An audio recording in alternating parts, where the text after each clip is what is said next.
Hello, everybody. It's Paul again with New Jersey Recovery and Wellness.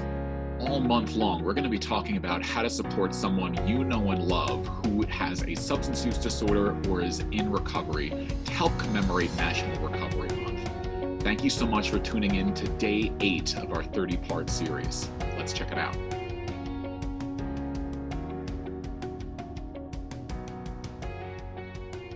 8. Encourage treatment. One thing the professional community knows time and again, due to loads and loads of research, it's tried and true that treatment works. In fact, the National Institute of Drug Abuse has actually put it in one of their principles of effective treatment that longer terms in treatment actually lead to improved outcomes for individuals seeking recovery from a substance use disorder. If for no other reason, this is why we want to encourage treatment for our loved ones. It's important when wanting to talk about treatment to have some ready resources on hand. As there's many options for addiction treatment, this may feel like an overwhelming task. We're going to give you a rundown on the different levels of care within behavioral health care setting so that you understand what they are and what to expect while you're moving forward in this process. At the very top of this list is detox. This is the most intensive level of care that a person seeking treatment for a substance use disorder can access. A person needs a detoxification when their substance use is so severe that they're likely to experience withdrawal symptoms or severe medical complications if they choose to abruptly stop their substance use. Detox is typically needed for people who have a significant history of only a few different types of substances: alcohol, opiates, including prescription pain medications, heroin, fentanyl, amongst other substances, and then another category called benzodiazepines. Benzodiazepines include sedative medications, sleep medications, and then those meds that are used to treat conditions such as panic disorder. Benzodiazepines drop or sedate the central nervous system. Detoxification is very acute, meaning for a short period of time. Typically, you're going to see a person within a detox setting for between 4 to 7 days. Very, very rarely are they going to go beyond that 7 days, and that's only if on those very, very few occasions that a person has very, very severe medical complications during this process and they require a little bit more stabilization. That being said, detox is primarily for medical stabilization. This is where a person is going to meet with a variety of medical professionals and some clinical professionals to start their treatment journey. By no means is detox considered the only type of treatment that's needed for a person with a substance use disorder. It's actually very, very common, if not always recommended, that a person continue on with another level of care after completing a detoxification. The next level of care in the treatment continuum is something called an inpatient or residential level of care. In this setting, the person is still living in the environment where they're receiving treatment and is scheduled and structured to have activities on a daily basis. Laws and regulations are going to vary from state to state when it comes to the exact necessities for this level of care. However, it's pretty standard when it comes to the offerings that you're going to see.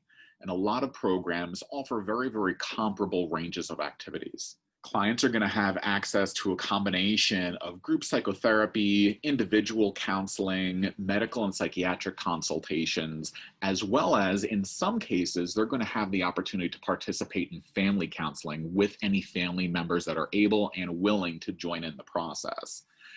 If this is part of the program that you're looking at, I strongly recommend that you do engage in the family component. It's super important for your loved one's recovery.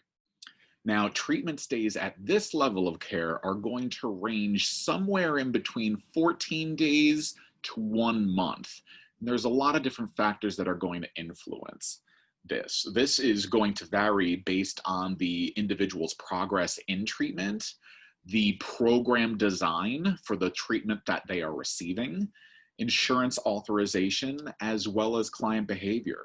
Sometimes people may be asked to leave treatment a little bit early if their behaviors are being disruptive to their treatment, to other clients who are receiving treatment, to staff members, or to the facility property itself. The next level of care in this treatment continuum goes by several names: partial, partial care, partial hospitalization program, or day treatment. There may be a couple other variations, but this tends to be the lion's share of the names that are used to describe what we're going to be calling partial. Whichever term is being used, the same standard is seen across this level of care, and that is 5 to 6 hours of treatment, 5 days a week. There's a few different considerations to keep in mind when taking a look at this level of care.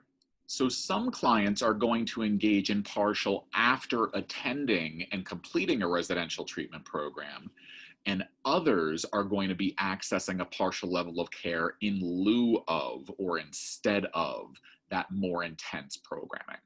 Some individuals who are attending partial are going to be going home each day after programming, while others may opt to join into a sober living or a recovery residence type of environment. In essence, continuing to have a stay away from the home, even though they are not in an inpatient or residential setting. Some partial programs are going to prefer to meet all treatment needs within the structure of their program, while other programs, maybe more in a community-based setting, are going to strongly encourage that individual clients maintain relationships with any previous providers that they may have had. In these cases, it's going to make it easier for that individual to integrate back into their community once they're ready to pursue lower levels of care. There's no right or wrong when it comes to the structure. There's just a point to understanding how programs are going to look a little bit different depending on how they're set up. Next, intensive outpatient programs, or IOPs, tend to be the most accessible and most covered programs from an insurance standpoint of the higher levels of care. Again, specific requirements are going to vary based on your location, the state that the program is licensed in. However, it's very, very common to see that intensive outpatient programs are going to operate between 3 or 4 hours each session, and sessions are going to be running 3 to 5 days each week, with the same combination of individual, group, psychiatric, and family psychotherapy options. Clients are going to have these options to attend during the evenings so that they can go to work or go to school, have an uninterrupted day and attend programs in the evening, or they may be able to access these treatments during the daytime. And this might be ideal for individuals that really don't have structure already set up or implemented in their day. The lowest level of care is referred to as outpatient. Now, outpatient counseling can look different for different people. It may be group psychotherapy, individual counseling, or family therapy. It can be a combination of all of these things. But regardless of what it looks like for the individual, as a standard, outpatient tends to be 6 hours or less of counseling each week. Now, something that you may refer to as routine outpatient counseling or just seeing a therapist is still a form of treatment. It just happens to be at the lowest level of care. People seeing a therapist may see them once a week for a 45-minute or 1-hour session, or maybe up to twice or 3 times a week for that same amount of time. When it comes to outpatient, anything 6 hours or below is really going to fall within this catchment.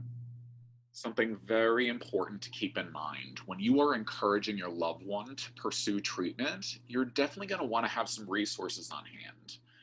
Perhaps you have an idea about the type of treatment that might be appropriate for your loved one, especially if you've had some experience with navigating this process before, or if your loved one has already been in treatment before.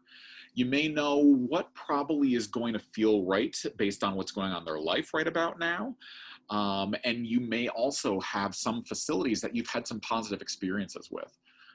On the other hand, if you are new to this, if you yourself or a family member have not been involved in treatment before, this can feel like a very overwhelming process with lots of questions, lots of different options, and a person might not know where to turn. It's okay.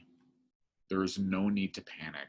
There's lots of resources out there to get information that's going to be helpful to navigate this process for you. More often than not, the best place to start is to get an objective assessment where your loved one can be evaluated for their treatment needs, their severity of use, and other contributing factors that are going to help lead to a decision as to what type of treatment setting is going to be most appropriate and effective for your loved one who has a substance use disorder. Objective evaluators also tend to be ready resources to be able to provide direction. When they do identify an appropriate level of care, they'll be able to offer 2 or 3 different treatment programs to consider.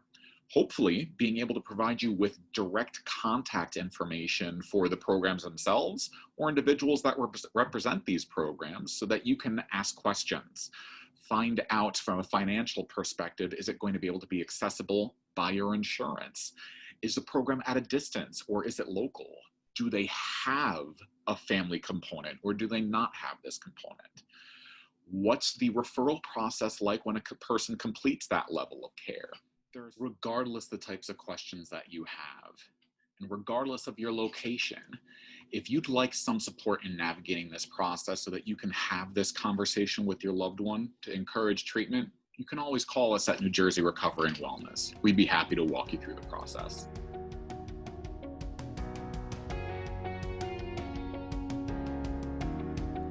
Once again, everybody, thank you so much for checking out Day 8 of National Recovery Month. If you liked what you saw, please do click that like and subscribe and ring the bell so you can get notifications of further videos that are coming up in this series and just in general on this channel. Thank you so much for continuing to stay with us as we go through day by day on tips for how to support someone you know and love with a substance use disorder or an early recovery to commemorate National Recovery Month. Check you out next time. Bye.